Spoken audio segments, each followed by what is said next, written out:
Welcome back to page 121. Today we're going to take a look at the Captain's Guild. This out of this modest little volume from Independence Games, Clement Sector 3rd Edition, otherwise known as the BBB or the Big Beautiful Book. Love this rule book. I was reading through, I did a video a week or so ago on the Port of Entry. And the Port of Entry has a mention of the Captain's Guild. And I went, oh yeah, I remember that from the core rule book. So I went ahead and I looked it over and I thought, well, I'll do a quick presentation on the Captain's Guild. It's a group of ship's captains that can belong to this. It's not really a guild so much, it's just a membership club. And I'll explain the benefits you get for it and an analog and another popular 2-6 science fiction role-playing game. But yeah, today we're going to take a look at the Captain's Guild from the Big Beautiful Book from Independence Games, Clement Sector 3rd Edition Rules. Also, real quick, subscribers. Yes, channel's growing nicely. Let's keep it growing. That helps me be able to continue to do these videos. So please, by all means, if you haven't subscribed, please do. Everybody who has, thank you. Also, please take a look at the Patreon. If there's anything you can do to help there, to help keep the videos going, I would appreciate it. End of commercial. Back to the good stuff from third edition Clement Sector, the Captain's Guild, today on page 121. The Captain's Guild. What is it? What does it do for you? Can you join it if you're not a captain? I'll answer all those burning questions right now. In case you're not familiar with the Big Beautiful Book, that's this beast. Oh gosh. Clement Sector 3rd Edition rulebook. This thing is massive. It's probably the largest rulebook I own. It's about 650 pages of greatness. This was sent to me by the good folks at Independence Games, and I want to thank them for it. And I just really enjoy this book. So when I was doing the Ports of Entry video a week or two ago, I came across the Captain's Guild and thought, oh yeah, I wanted to do a video on the Captain's Guild. So here it is.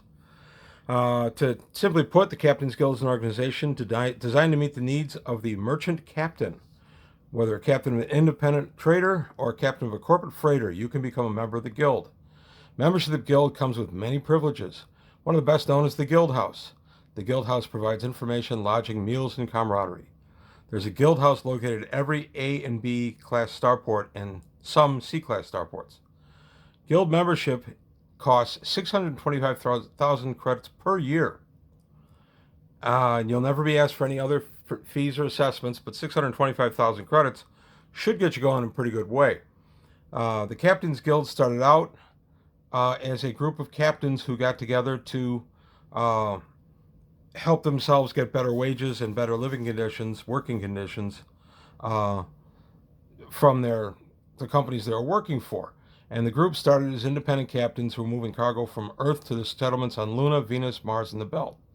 So this started on Earth sector before the conduit, and of course before the conduit collapsed.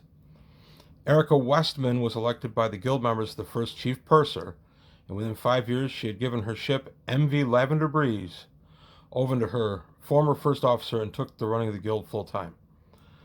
And it's not really a guild in that you don't all get together and vote on policy and different things. It's really just called that for PR. The Guild as such is more of a kind of a AAA type situation, where here in the real world, if you're in AAA, you get roadside assistance, you get some help on hotels and recommendations, things like that. That's kind of what this is. And then you get the original concept of the Guild being expanded by Westman and Company until they decided to make the Guild House, or each Guild House, kind of a combination rest stop, information booth, luxury hotel, restaurant, and country club. And the idea was that they would give you the straight information on what's going on right where you were working. So you not only got a nice place to stay, you also had a great place to connect with other captains and to find out what's going on with local shipping, which contracts are good, which contracts are not so good, pirate activity, that sort of stuff. And the Guild makes it its business to find out what's going on and keep abreast of things. The Guild will, each captain that comes in will have a brief chat with the chief purser of that particular guild house and just let them know anything weird going on, anything interesting about any new trades or anything like that are coming up in that area. This way the guild keeps up on all information. They also send out individual people to different starports, and they go and they assess the starport, but they have to stay anonymous. If they tell people who they are, then of course the starport could do different things to make their experience a little bit better, to try to help their rating. Anonymity is one of their best things. And there's a nice little vignette earlier in the book where it's a little narrative where a guy talks about how he accidentally, quote unquote, slipped that he was a guild inspector to two lovers and a friend, and found himself immediately fired from the guild and said, make your own way home. So the guild takes it very seriously. The various guild houses at the A and B starports contain 250 suites for members and up to 2 guests who can stay for up to 21 standard days. The suites are luxurious and equal to some of the finest hotels in Clement sector. Each is designed to provide the ultimate in comfort to the members and encourage them to retain their membership.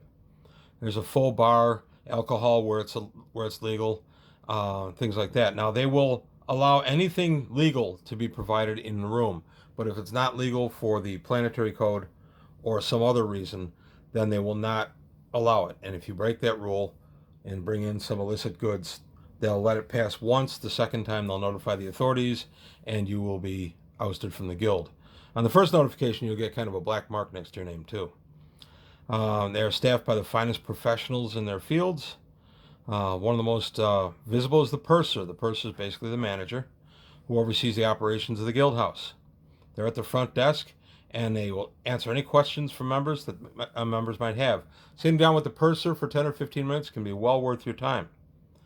Other services provided by the guild include vouchers for lessened fuel prices, usually 20% discount, at that port, a currency exchange without additional exchange fees, updated software for ship's computers, including astrogation software, copies of Wendy's and Tim's guides, travel guides, see the caves, recommendations for other businesses on the world that are guild friendly, and workers in the guild who are available for any sort of assistance that the member may desire. One interesting side note, something I kind of went past a little bit, is this is for or ship's captains only. And it says in here that if you move on from being a ship's captain, maybe you work for a major line and you get a promotion and you're up out of your ship and you're working as an executive for the ship's line, you are no longer eligible to be a member of the Captain's Guild.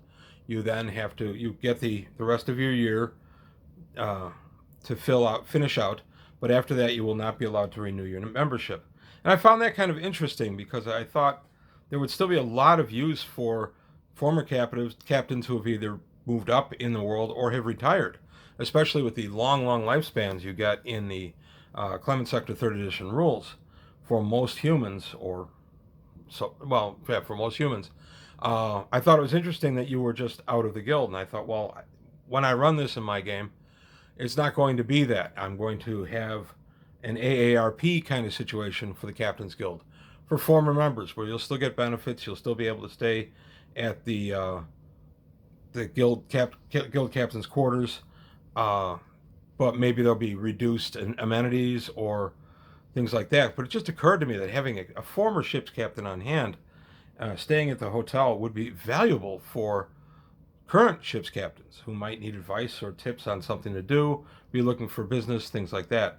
So I would think that the Captain's Guild would actually cultivate a retired element in some way. So that's just how I'm going to play it in my game. So, finishing out the Captain's Guild, it's interesting, wherever the guild is located is, of course, the law level. So if the guild is in a starport that allows alcohol, for instance, you'll be able to have alcohol. There's a wet bar. I'm going to show you a layout of a guild room in a moment. If, however, you were off the starport, or this starport doesn't run under any kind of international law, but it runs under actual planetary law, and the planet bans alcohol, you will not be having alcohol in your room. If you smuggle alcohol into your room and are caught, you'll get a warning and a black mark the first time, and the second time you will be turned over to the authorities, and you will be removed from the guild with no refund. 2 strikes and you're out. So I just thought there was a lot of role-playing opportunity for the guild houses, not the least of which, of course, would be for corruption. Maybe there's a guild house where some people are taking kickbacks to steer captains to the right contract or things like that. I just thought of a lot of different role-playing elements of this. So we're going to move out of the big, beautiful book right now. Oh, this thing's a beast. My wife laughed that I was lucky I'm still strong enough to handle this. That is a big book. I love it. Going to Port of Entry, Starports in Clement sector, we get another look at the Captain's Guild. And we get a look at the Captain's Guild suite. I thought this is pretty nice. It goes in again and recounts the history of the Captain's Guild with the membership and the 250 suites available. Incidentally, these suites are available for no charge, but they will not accept reservations. It's literally a first come, first served situation. If you get there and there are no rooms, then you're out of luck. You have to take care of your own accommodations, and they make no apology for that. That's just how things are. Then we get a nice layout here of the Captain's Guild quarters. I'm going to zoom in on this because it's tiny print. So this would be what a luxury Captain's Guild room would be. There's the little legend here. So you're coming in for the main entrance. You've got a living and a kitchen area. You've got a fresher bathroom. That's the massage room. You've got a fresher bathroom right there. You've got the bedroom. You've got a larger bathroom. So it can easily accommodate up to 3 people. It's a king-size bed in there, so 1 or 2 in the bed and then another out here. I would make these if I was when I run this, I will make these fold-out couches or be able to sleep on zero grav, on grav plates. So you don't have the problems that you have in modern hotels where you're sleeping on a couch and it's uncomfortable if you're stuffing an extra guy in your room. No one's ever done that for a gaming convention. I don't know what I'm talking about.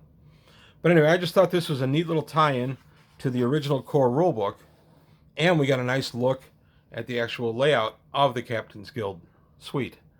So I just thought that was a really cool tie-in. I think, again, Independence Games just did a nice job with all this. John Watts is the head of Independence Games, their main writer. You guys do really good work. I really enjoy your stuff, and I want to thank you again. They gave me both of these books to look at, and I've been a fan of Independence Games and Clement Sector since it first came out a bunch of years ago. When, first edition, I bought a lot of their PDFs and that kind of stuff. I've really enjoyed their products, and keep them coming, guys. You guys do great work. So that's all I've got to say about the Captain's Guild today. I hope this was informative. Roll it into your game. Oh, one other thing at the top, I said this was analogous to something else in another 2x6 game, and I nearly forgot to mention it. It is analogous, in my opinion, to the Traveler's Aid Society. It reminded me a lot of the Traveler's Aid Society, just a fresh take and a lot more in-depth take on one segment of what a Traveler's Aid Society could be. I just thought it was a really nice touch, but I couldn't avoid noticing that it was very similar to Traveler's Aid Society. Also, I did note, and this predates the John Wick movies, I believe. I don't know. John Wick was a comic book first, so it may have been first. But it reminded me of the Continental, the hotel, neutral ground where all the various people of the underworld would go, and they could eat and sleep with perfect protection because you didn't want to run afoul of a table who ran things at the Continental. So just an interesting analog. A couple of different ways you could actually play the Captain's Guild in your game. Just a nice look at a neat offering. So that's it. That's all I've got to say today for page 121. Thank you for your time. Thanks for watching, and I'll see you next time.